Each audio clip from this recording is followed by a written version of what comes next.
Hi students, അപ്പോൾ നമ്മൾ ഇന്ന് പഠിക്കാൻ പോകുന്നത് 10th സ്റ്റാൻഡേർഡ് മാത്തമാറ്റിക്സിലെ ഫസ്റ്റ് ചാപ്റ്റർ ആയ അരിത്മെറ്റിക് സീക്വൻസ് എന്ന ചാപ്റ്റർ ആണ്. അതിലെ പേജ് നമ്പർ 21 ലാസ്റ്റ് ക്വസ്റ്റ്യൻ, അതായത് ഫോർത്ത് ക്വസ്റ്റ്യൻ ആണ് നമ്മൾ ചെയ്യാൻ പോകുന്നത്. ഓക്കെ, അപ്പോൾ ഇത് ലാസ്റ്റ് ക്വസ്റ്റ്യൻ ആയതുകൊണ്ട് നമുക്ക് നല്ല ഡീറ്റെയിൽ ആയിട്ട് പോകാം. Last question. അപ്പോൾ ക്വസ്റ്റ്യൻ എന്തുവാണ്? The fifth term of an arithmetic sequence is 10 and the 10th term is 5. What is its 15th term and what is its 25th term? Okay, വൃത്തിയായിട്ട് നമുക്ക് question എഴുതി പോകാം. Fifth term A5 is equal to എത്രയാണ്? 10. പിന്നെ എന്തുവാ നിൽക്കുന്നത്? A10 5. നേരെ തിരിച്ച് മറിച്ച്. ഓക്കെ ഓക്കെ, എന്താ കണ്ടുപിടിക്കണ്ടേ? A15 കണ്ടുപിടിക്കണം. പിന്നെ A25 കണ്ടുപിടിക്കണം. ഓക്കെ, ഇത്രേ ഉള്ളൂ.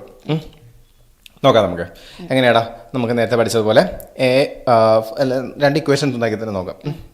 അപ്പം A5ൻ്റെ ഇക്വേഷൻ ആണെങ്കിൽ എങ്ങനെ വരും? A+4D എന്ന് വരും അല്ലേ? ഇസ് ഈക്വൽ ടു എത്രയാ? 10.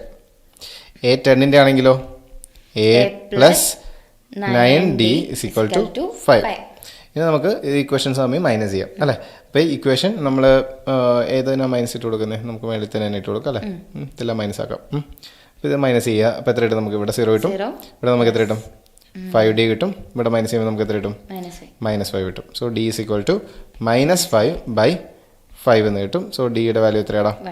-1. ഓക്കെ, D -1 കിട്ടി. ഇനി നമുക്ക് A കണ്ടുപിടിക്കാം. ഏതെങ്കിലും ഒരു ഇക്വേഷൻ എടുക്കാം, ഇഷ്ടമുള്ള ഇക്വേഷൻ എടുക്കാം. ഇഷ്ടമുള്ള നമുക്ക് രണ്ടാമത്തെ ഇക്വേഷൻ എടുക്കാം അല്ലേ? അതിനകത്ത് ഇതെടുക്കാം. ഓക്കെ, അപ്പോൾ നമുക്ക് എങ്ങനെ കിട്ടും? A10 എന്ന് പറയുന്നത് ഇസ് ഈക്വൽ ടു A+9 × 1 അല്ലേ? -1. അപ്പം A10 എന്ന് പറയുമ്പോൾ 5 ആണ്. 5 ഇസ് ഈക്വൽ ടു A+-9 അല്ലേ? അപ്പം ഈ -9 ഇപ്പുറത്തേക്ക് കൊണ്ടുപോകുമ്പോൾ നമുക്ക് +9 ആവും അല്ലേ? അപ്പോൾ 5 + 9 ഇസ് ഈക്വൽ ടു A. അപ്പോൾ എന്ന് പറയുമ്പോൾ എത്ര കിട്ടി? 14 കിട്ടി.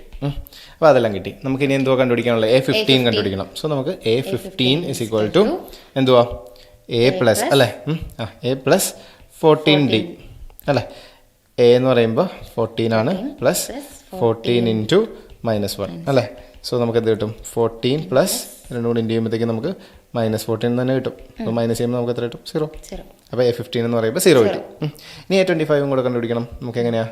A25 is equal to A+24D. ഈ 24 കിട്ടുന്നത് എന്തുവാന്ന് മനസ്സിലായല്ലോ അല്ലേ? N-1. ഓക്കെ, അപ്പോൾ N എന്ന് പറയുമ്പോൾ 25 ആണ്.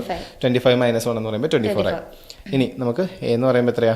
14 + 24 × -1 അല്ലേ? നമുക്ക് എത്ര കിട്ടും? 14 + -24 കിട്ടും അല്ലേ? ഇത് ചെയ്യുമ്പോൾ നമുക്ക് എത്ര കിട്ടും? -10 കിട്ടും അല്ലേ? അപ്പം A25 എന്ന് പറയുമ്പോൾ നമുക്ക് -10 കിട്ടി. A15 എന്ന് പറയുമ്പോൾ നമുക്ക് 0 കിട്ടി. അങ്ങനെ നമ്മൾ കംപ്ലീറ്റ് ചെയ്തിരിക്കുകയാണ് ഈ എക്സസൈസ്. ഇനി അടുത്ത എക്സസൈസ് ആയിട്ട് നമുക്ക് അടുത്ത വീഡിയോ കാണാം. Thank you.